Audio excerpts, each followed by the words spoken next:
First, I want to thank the COVFF channel for allowing me to be a part of this debate, for providing the platform, and for working out the logistical necessities to make these debates happen.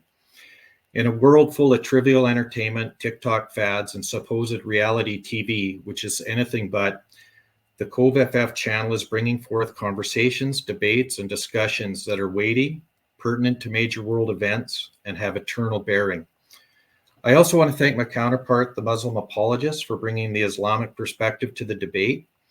I greatly respect anyone who has the integrity to willingly defend what they believe in the arena of the agora of ideas. My hope is that this debate is done in the spirit of goodwill and those involved are actually searching for truth.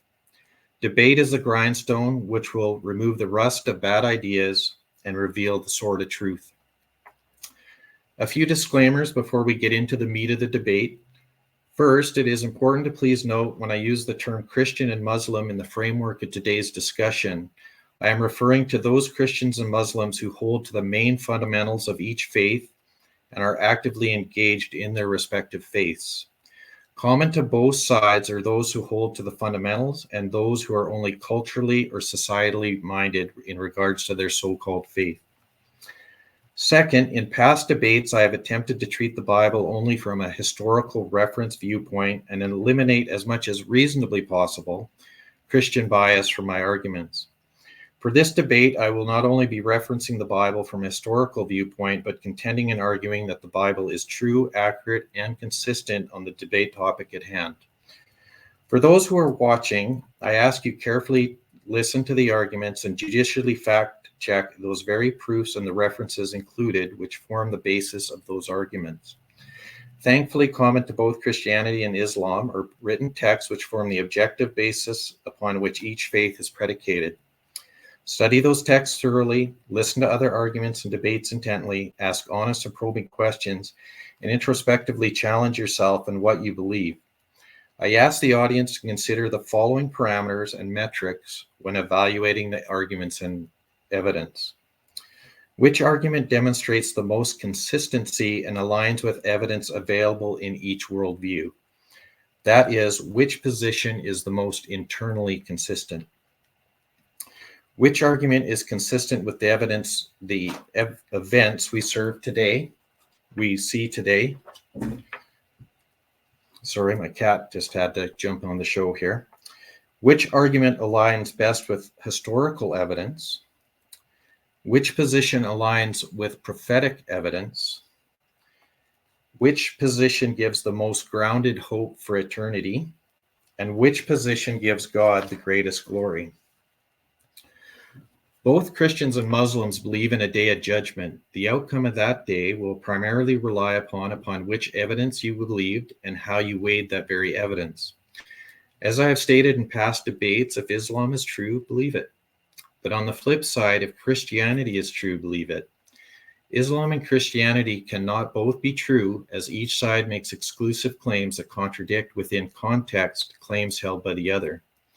Truth can be verified, as truth ultimately by its very nature is self-substantiating.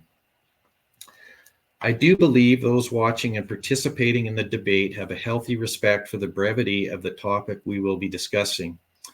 This brevity is reinforced in Ecclesiastes chapter 1, verse 13, where the writer, presumably King Solomon, pens, "And I applied my heart to seek and to search out by wisdom all that is done under heaven. It is an unhappy business that God has given to the children of man to be busy with."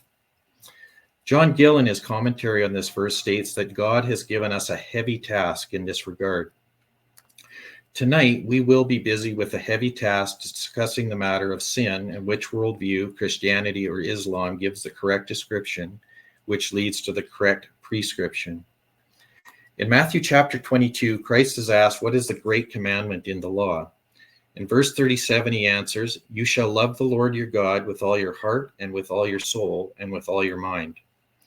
As we tackle this complex issue of sin as presented in both Islam and Christianity, let us each be asking ourselves which worldview allows us to most easily fulfill this command, particularly loving God with all our mind.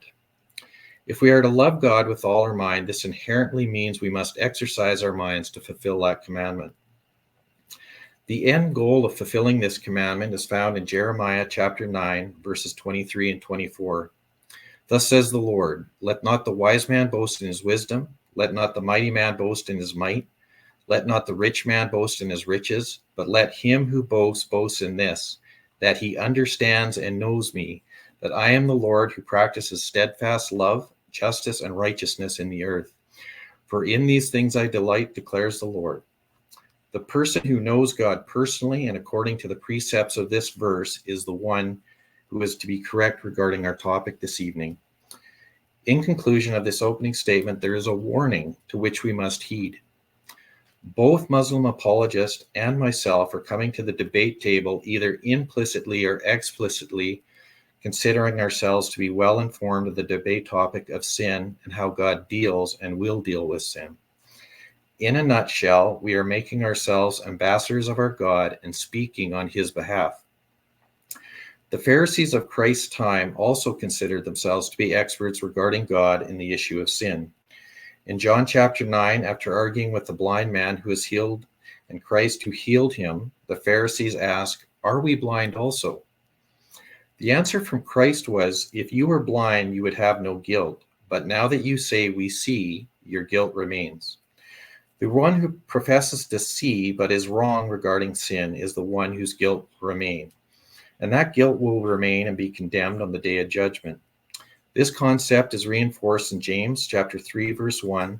Not many of you should become teachers, my brothers, for you know that we who teach will be judged with greater strictness. So as we go about debating and discussing this important topic, let us be continually reminded of these admonitions.